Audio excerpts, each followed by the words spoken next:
Good morning. My name is Katie Christ, and I'm serving as your service associate this morning. We're so glad you've joined us here in the hall and through your screens. In preparation for our service, please pull out your phone and turn off your ringer so that we can all enjoy the service without interruption. Welcome to the Edmonds Unitarian Universalist congregation. We are a pluralistic community of seekers, humanists, theists, atheists, agnostics, and everything in between. While we don't all share the same views about spirituality, there are many things we do share in common.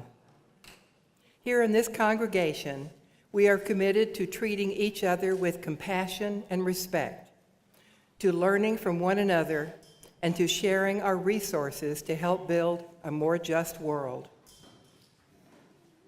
We gather together each week to connect, to wrestle with life's big questions, and to rededicate ourselves to living into our Unitarian Universalist values of justice, equity, generosity, pluralism, transformation, interdependence, and love.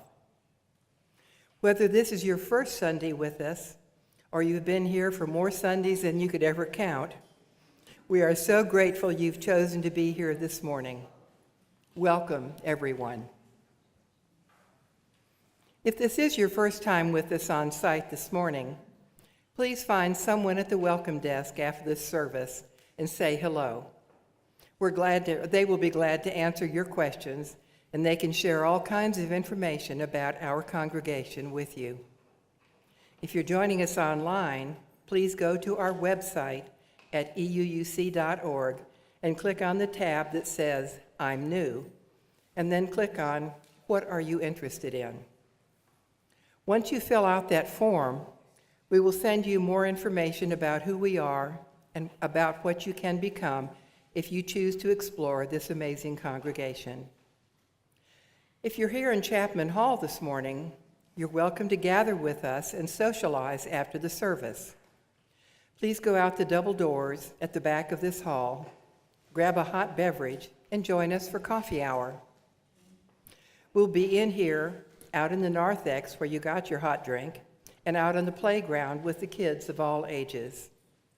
And remember that we welcome all children for all parts of our worship service, and we remind ourselves that the noises they make are sacred and holy. We're so glad that you're here.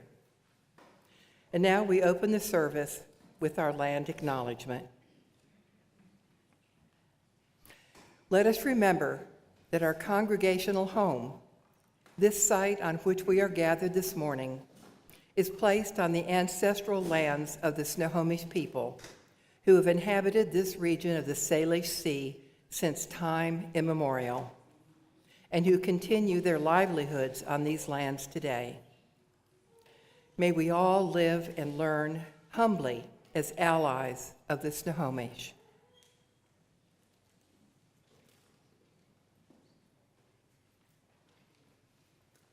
Good morning. A flame in the bowl of this chalice. The symbol of the flaming chalice signifies the warmth of this community and the flame of our hope, which still burns brightly, even in the midst of challenging times. Our chalice lighting reading this morning comes from the Reverend Kathleen McTeague, who writes, "We come together this morning to remind one another to rest for a moment on the forming edge of our lives, to resist the headlong tumble into the next moment until we claim for ourselves awareness and gratitude, taking time to look into one another's faces and see their communion, the reflection of our own eyes. This house of laughter and silence, memory and hope is hallowed by our presence together." Now, let us say our affirmation. You can say it out loud or read along, listen to the group, or otherwise participate as you choose. We need each other.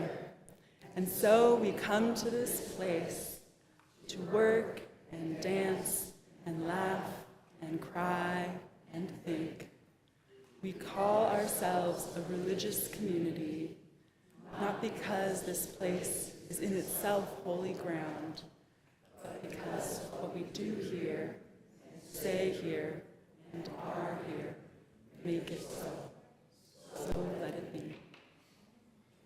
Now I want to invite you to rise in body or in spirit for our opening hymn. It's number 118 in the gray hymnal, This Little Light of Mine, and the words will be projected up on our screen.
Now, for our time for all ages, I invite you to snuggle up with the folks you came here with for our story today, which is entitled Berry Song by Michaela Goad.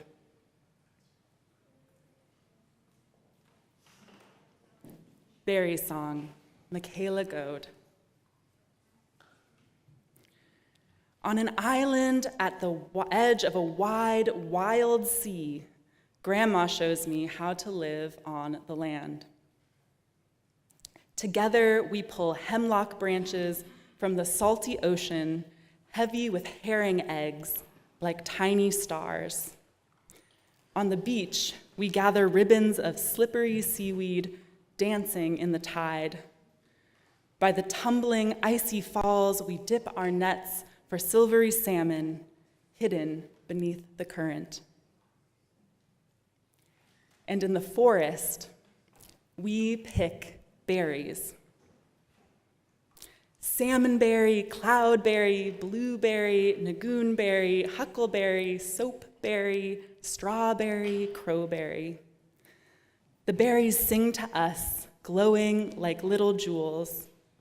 We sing too, so the berry and bear know we are here.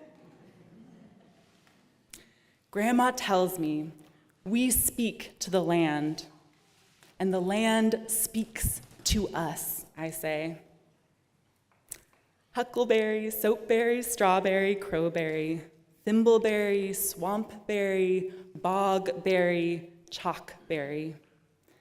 The forest sings to us through misting rain and whoosh of wing, the sweet smell of cedar and the tickle of moss. We sing too, so the land knows we are grateful. Grandma tells me we take care of the land as the land takes care of us. Gunal shish, I say, giving thanks. Thimbleberry, swampberry, bogberry, chalkberry, lingonberry, raspberry, bunchberry, cranberry. Our ancestors sing to us, their voices dancing on wind and water. We sing too, so we'll always remember, and we sing for the future, so that all will hear and all will know this beautiful berry song.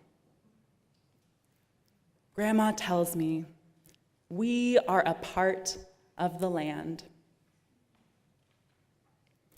as the land is a part of us, I say. The ocean sings to us, rolling ashore like a beating drum. We sing too, so the tides know we are home. Together we make salmonberry syrup and cranberry marmalade until the kitchen glows like a summer sky. We feast on huckleberry pie and strawberry crisp, raspberry scones, and freshly whipped soap berries. We share gifts of blueberry jelly and nagoonberry jam. Gunal shish, we say, giving thanks. The nights grow long, edged in frost, as sea fades gently into the sky. The forest is resting. The forest is dreaming, waiting for berry song. And so the seasons change. On an island at the edge of a wide, wild sea, I take my little sister's hand. I have so much to show you.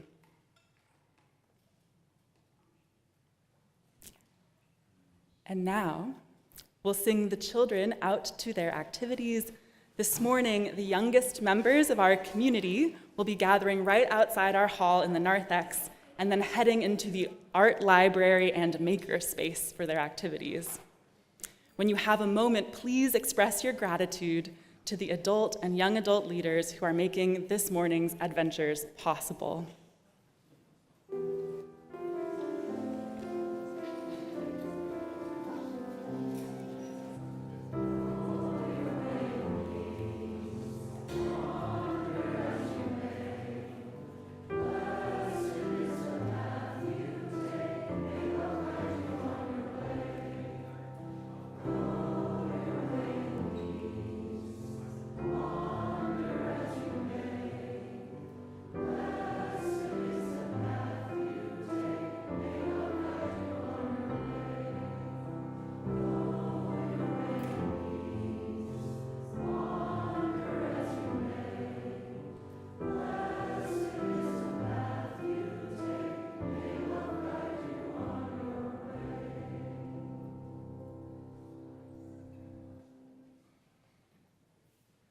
And now, I'm going to invite you to find a comfortable position in your chair, to place your feet on the floor, relax your head and neck, and maybe soften your gaze or close your eyes as we enter into a time of quiet together. And as we enter into that quiet, breathing in deeply and out, breathe with these words to companion you. May solace come upon you, power rise within you, and peace settle on your heart.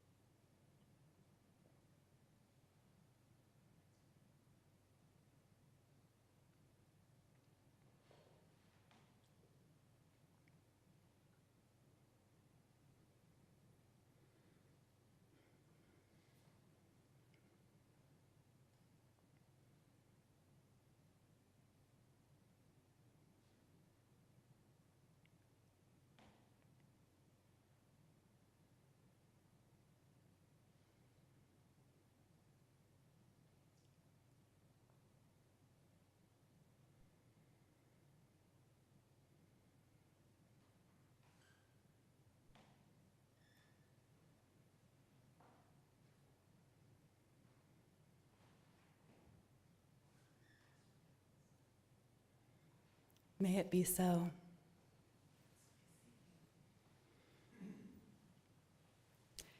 It was an unusually sunny day in Sitka, Alaska, when I set out for a hiking adventure in the woods.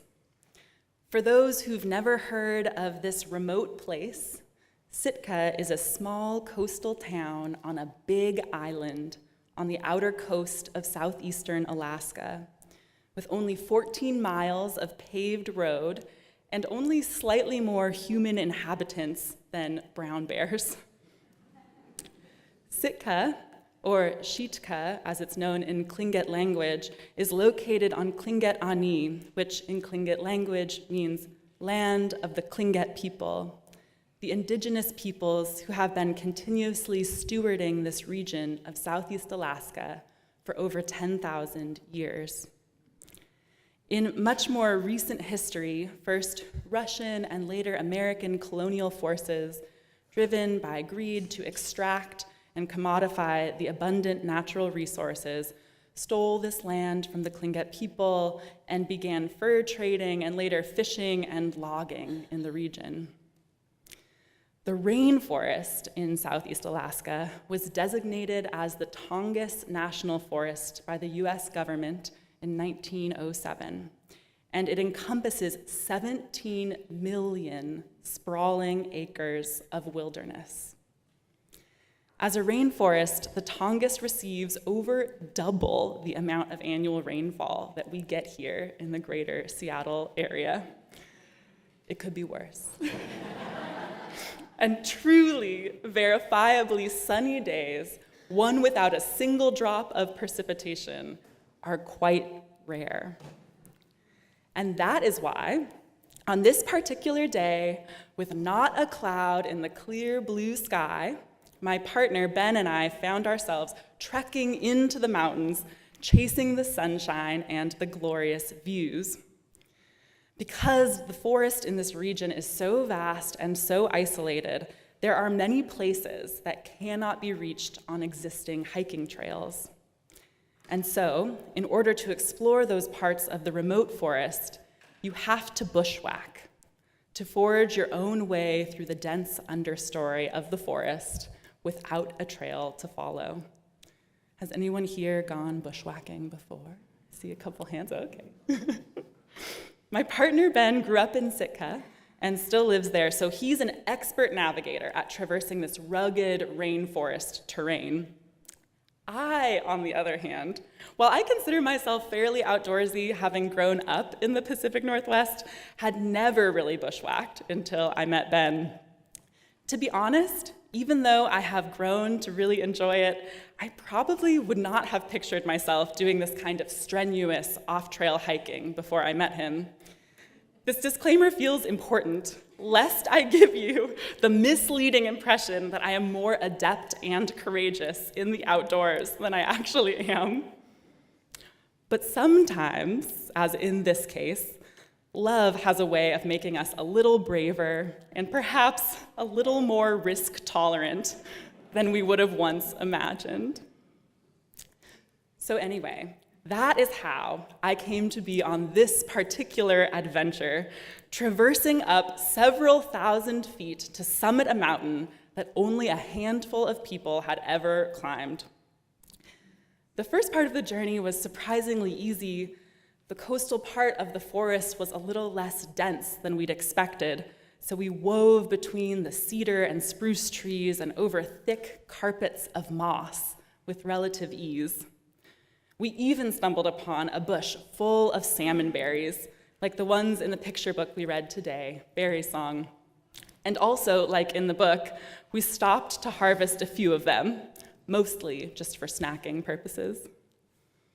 The day remained pleasant and clear as we continued to ascend and began to catch glimpses of the magnificent Pacific Ocean below.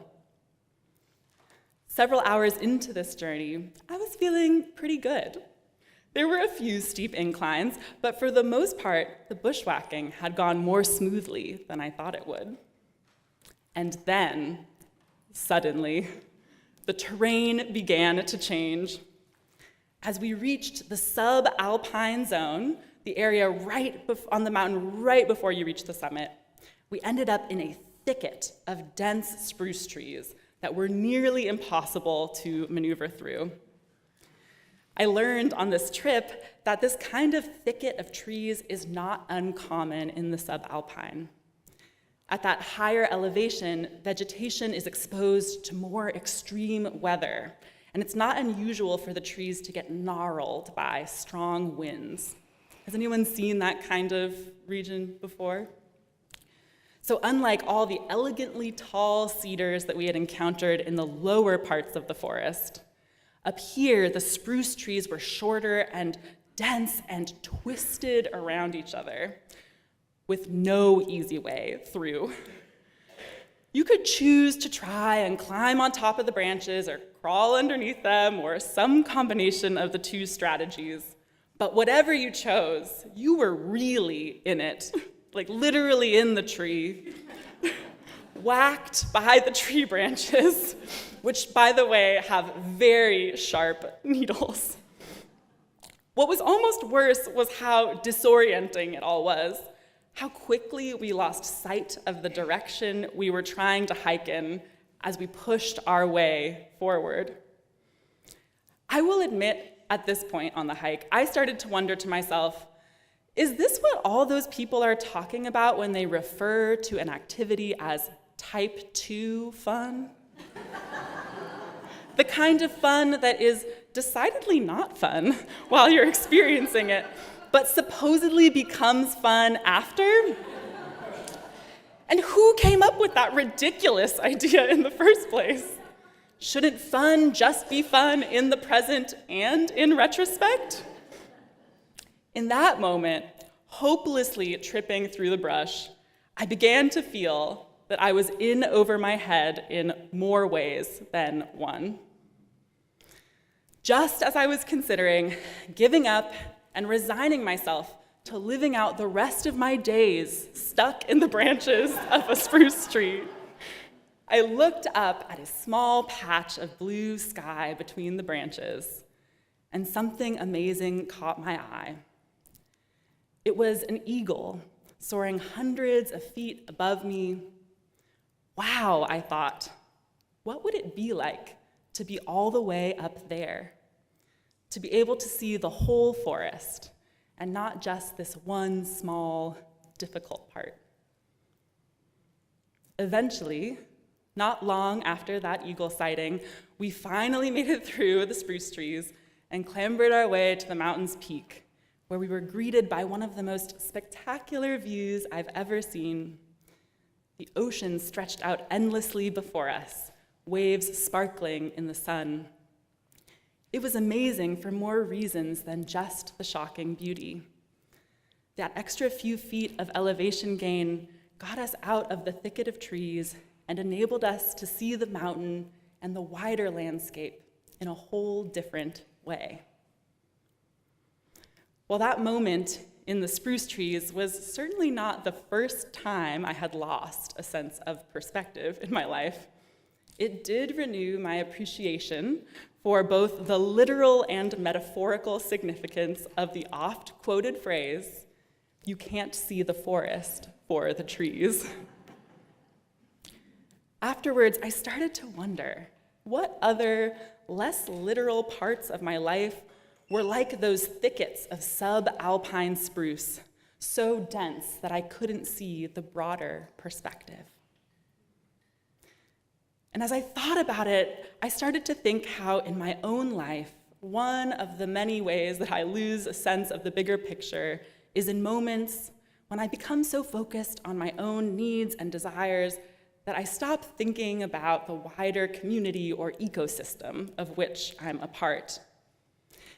I don't think that I'm alone in this occasional failure of perspective. After all, we live in a fairly self-centered culture, one that's profoundly shaped by capitalism and greed. The same economic system that was first used by white colonizers to justify the stealing of indigenous land for resource extraction remains in place in our society today. And now it's fundamentally countercultural to assert our inherent interconnectedness to the broader web of life, in a society that rewards us for our individual consumption and spending, made easy by online shopping platforms that promise us that we can have almost whatever we want, whenever we want it, with just the click of a button. In our contemporary American economy and culture, we celebrate the freedom of the individual to extract and expend without much, if any, accountability or consideration for the effects of those actions on others in the immediate or longer term. In this metaphor, we individual consumers are a little bit like me thrashing around in the thicket of spruce trees, unable to appreciate and fully understand where we are in relationship to the wider world and ecosystem. In her beautiful children's book that we read a few moments ago, Berry Song, Michaela Goad, a Caldecott Award-winning Tlingit artist and writer who lives in Sitka, provides a window into a different kind of relationship to ecosystem and interconnection. In her book, Goad follows the story of a multi-generational Tlingit family as they live in relationships of reciprocity with the seasonal bounty of the world around them in southeastern Alaska. Our main character is the young girl who goes into the woods with her grandmother and learns to pick berries and listen to the songs of the natural world. As she picks berries alongside her grandmother, the little girl says, "Our ancestors sing to us, their voices dancing on wind and water. We sing too, so they know we'll always remember. And we sing for the future, so that all will hear and know this beautiful berry song." At the end of the book, as the seasons come and go, the little girl grows into a young woman and brings her little sister into the same woods with a basket to collect berries once more. "Come," she says, as she takes her sister's hand. "I have so much to show you." Goad's story is about berries, but it's also about indigenous knowledge of the land and relationships across species and generations. The relationship to the land in this story is one of kinship and profound respect and care. The grandmother says, "We take care of the land," and the granddaughter replies, "As the land takes care of us. Gunal Shish, thank you," in Tlingit. There is simply no one-sided, one-time transaction here. Instead, there is an ongoing year after year, generation after generation relationship with this rainforest ecosystem. And it is a relationship based in gratitude and in love. Another writer who has moved me and who thinks a lot about indigenous ways of knowing and caring for the earth is the botanist and best-selling author Robin Wall Kimmerer, who serves as the director of the Center for Native Peoples and the Environment at the State University of New York, and is a citizen of the Powhatan Nation, a part of the Anishinaabe peoples of the Great Lakes region. Kimmerer also recently published a book about berries, titled "The Service Berry: Abundance and Reciprocity in the Natural World." In her book, Kimmerer writes about this particular type of berry and its relationship to indigenous food networks. And as she talks about harvesting these seasonal berries, she reflects on how they form part of an economy of gift exchange. She writes, "In traditional Anishinaabe economy, the land is the source of all goods and services, which are distributed in a kind of gift exchange. One life is given in support of another. The focus is on supporting the good of the people, not only an individual. Receiving a gift from the land is coupled to responsibilities of sharing, respect, reciprocity, and gratitude. This kind of gratitude is so much more than a polite thank you, not an automatic ritual of manners, but a recognition of indebtedness that can stop you in your tracks. It brings you to the realization that your life is nurtured from the body of Mother Earth. I have no claim to these berries, yet here they are in my bucket, a gift. Friends, in this berry season here in Washington State, maybe you've had the chance to harvest some strawberries or blueberries or raspberries, either from a you-pick farm or your own neighborhood. Is anyone here a berry picker? Raise some hands. Maybe you too have experienced the joy of eating a berry right off the bush, or felt the appreciation for the Tupperware full of berries that you brought home to turn into pie or jam. While I have long enjoyed berry picking, I have also taken it for granted. Kimmerer's words inspire me to think more seriously about the berry picking I did in my own backyard this summer, to see it through her framework of gift giving, as an example of the way that I participate in the interdependent web of life. Kimmerer encourages her readers to take this reciprocity seriously, asking, what could I give these plants for their generosity? She proceeds to offer the following possibilities. I could return the gift with a direct response like weeding or bringing water or offering a song of thanks that sends appreciation out on the wind. Or maybe I could take indirect action, like donating to my local land trust so that more habitat for the gift givers will be saved, speaking at a public hearing on land use, or making art that invites others into this web of reciprocity. I could reduce my carbon footprint, vote on the side of healthy land, advocate for farmland preservation, change my diet, and hang my laundry in the sunshine. I would add to this list that we can also support movements for Indigenous sovereignty and land rights. Kimmerer concludes this call to action writing, "We live in a time when every choice matters." I love her directness here, because we do, friends, live in a time when every choice matters. And in our economy, as the wealth gap widens and we continue to extract from the earth in unsustainable and non-reciprocal ways, it is easy to lose the forest for the trees, to literally buy into the belief that we are actually individual beings separate from and not accountable to the world around us. And yet, as these examples from the indigenous cultures of the Tlingit and Anishinaabe demonstrate, there are alternative worldviews, ones which have for thousands of years centered sustainability, interdependence, and gratitude. When we choose to humbly learn from and honor these indigenous ways of knowing, we begin to appreciate our place in the wider ecosystem of reciprocity, to see, like that soaring eagle in the sky above the forest, that we are just one small part of something much greater. And so, as we move through the days and weeks ahead, may we hold on to Kimmerer's question: what can we give to the earth in return for its generosity?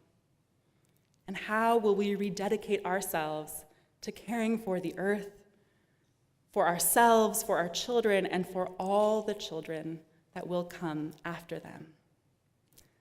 The answer, my friends, is up to us. May it be so. Amen. I now want to invite you to rise in body or in spirit for our next hymn. It's number 1064 in your teal hymnal, Blue Boat Home. The words will also be projected on the screen.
Please be seated. Thank you.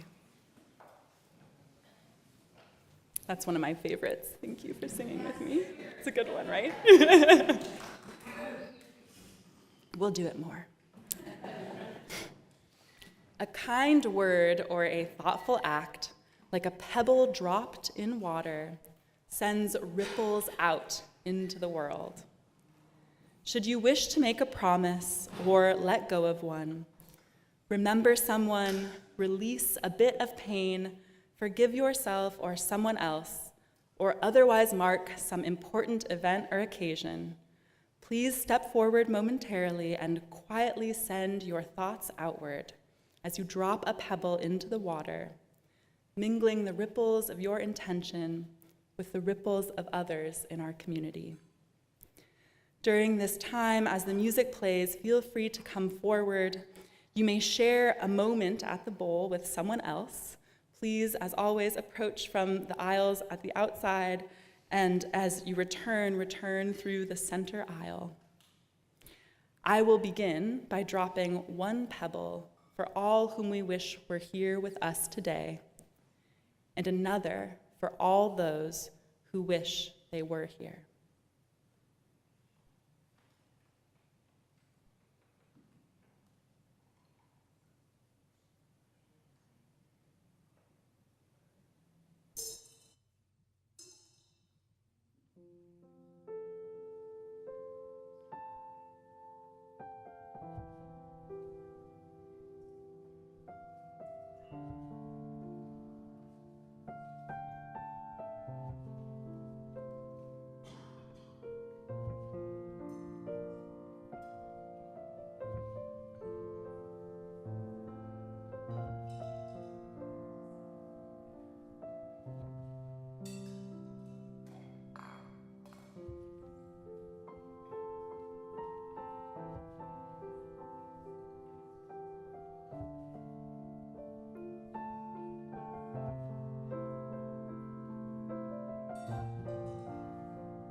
If you are new to our gathering, it is important for you to know that EUUC's weekly offering does not support the ongoing operations of this congregation. We support our congregation by making generous pledges of financial support that we pay month by month and year by year.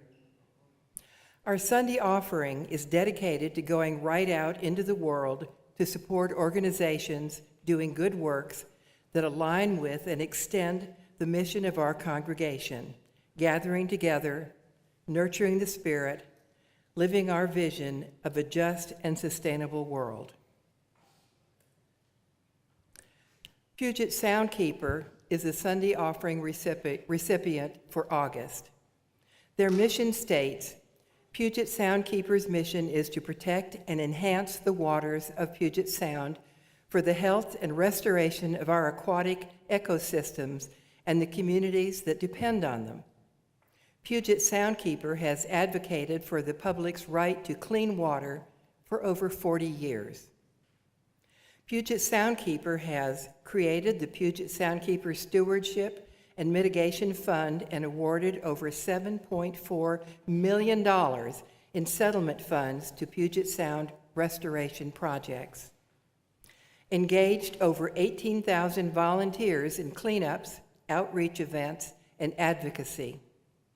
And as we learned last week, won a case at the Supreme Court that set national precedent for industrial stormwater treatment, green infrastructure, and low-impact development regulations.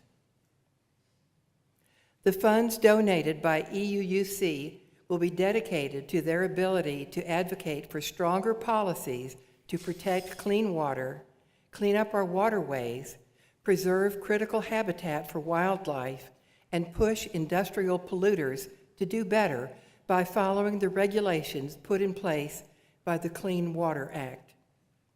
As always, thank you for your generous donations.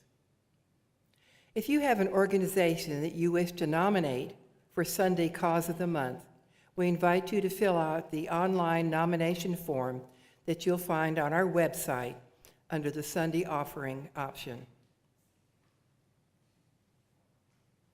This Sunday cause was nominated by Alice Owen and Marianne Kirkpatrick.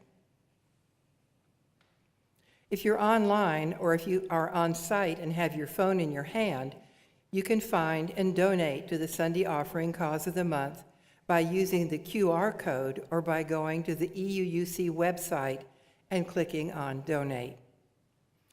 Or if you're on site and you have cash or a check with you, there are baskets in the narthex where you can contribute. Just go through the doors, turn around, and you'll see them underneath the screen on the wall.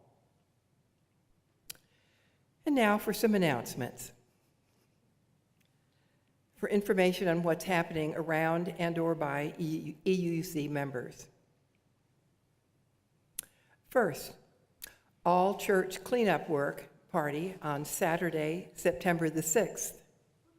We're planning the all-church cleanup and work party for Saturday, September 6th from 9:30 a.m. to 3 o'clock p.m. We need help with all kinds of tasks, from simple cleaning to touch-up painting and replacing light bulbs. There will be pizza. Come and have a great time with your EUUC friends and help beautify our facilities just before In-Gathering Sunday. Please put your name on the volunteer sign-up sheet in the narthex after the service, or sign up using the online QR code. Number 2, introducing the EUUC community on Circle. Rachel, would you like to help us with that one? Thanks, Katie. Sure. Hi, friends. We, all members of EUUC should have received an invitation to something called the EUUC Community on Circle. If you are not a member of EUUC, you have not received this. That doesn't mean you won't be able to join the Circle community. It's just a different way. We're rolling it out. So this is a way for us to gather together asynchronously in a social space and communicate online. Like, I already put on it, like, do you want these watercolors that I have that are extra, or would you like to read the parable of the sower? Because I've never read it and I heard about it from Natalie last week. So there are many different spaces inside this. What I have to say to you is I encourage you to join when you receive the invitation. You should have received an invitation either and or Thursday or Saturday. If you have not, you can come and talk to me.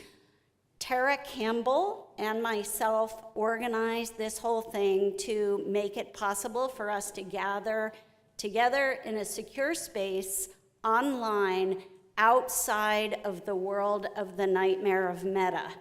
So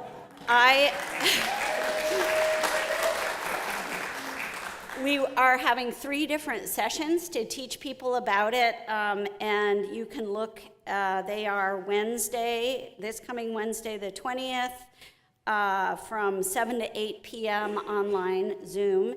We will be sending out those Zooms in an email to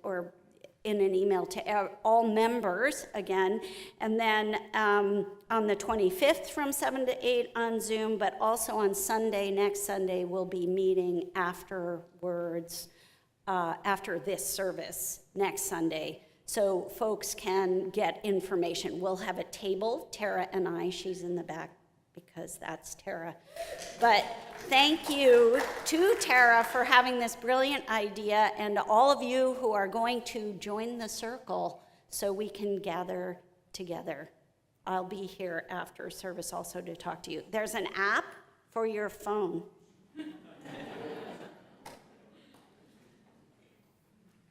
Thank you, Rachel. All right. CBEC retreat on Friday through Sunday, September 19th to the 21st. Response has been really strong for the 2025 retreat featuring Melanie DeMoore. There are 3 double twin rooms left to sign up for, and then we move to a wait list for a CBEC retreat. 2? Okay, there are 2. Bruce has an update for us. Okay, thank you, Bruce. Then we move to a wait list. Full payment due by September 8th. Check out the QR code or visit the site at euuc.org/retreats for further information, or email cbec@euuc.org. Okay. Number 4, EUUC Men's Collective. EUUC Men's Collective meets on the 3rd or 4th Thursday of the month at 7 p.m. in the Friar Place, with their next meeting on Thursday, August the 28th. We will share our human experience, practice vulnerability, and offer each other support. This collective is welcome to all men and non-binary folks who feel that it is the right space for them. Questions? Reach out to David Marlowe. And happening on site today, postcards to Green Virginia voters. Come and join the Democracy Action Team in the Friar Place in rooms 1 and 2 on August 24th from 11:30 to 12:30 p.m. each Sunday in August to write postcards to low-propensity Green voters ahead of Virginia's general election this fall. All material, postcards, stamps, writing utensils, and instructions will be provided, and no advance registration is necessary.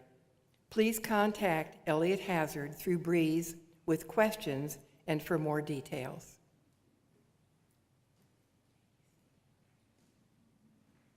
Okay, and I have another special announcement for you all today. It is a well-known fact that one of the most fun places to be at EUUC on a Sunday morning is in our religious exploration classrooms with our children and our youth. Have you thought about volunteering in our RE classrooms before, but worried that you might not have enough time to make that commitment? Fear not. There are all kinds of volunteer opportunities in religious exploration, from longer-term to shorter-term commitments. We need you as we continue to grow this vibrant program and invest in the next generation of Unitarian Universalists. If you are interested in learning more, please give your contact information to our Director of Religious Exploration, Alana, who will be at the family's desk in the narthex after the service today. She will send out more information and answer any questions you might have. Thank you. And that is the end of our weekly pulpit announcements. As always, check on the screens in the narthex for other goings-on in our community. We give thanks to all of you who made this Sunday service and the work of this congregation possible. Now, for the releasing of our flame. Please join me in reading the words printed on the screen as we release this flame from our burning chalice. We release this flame, but not the light of truth. We release this flame, but not the warmth of community. We release this flame, but not the fire of commitment. These we will carry in our hearts until we meet again. Friends, the service begins as our service ends. Go in peace, practice love. Amen.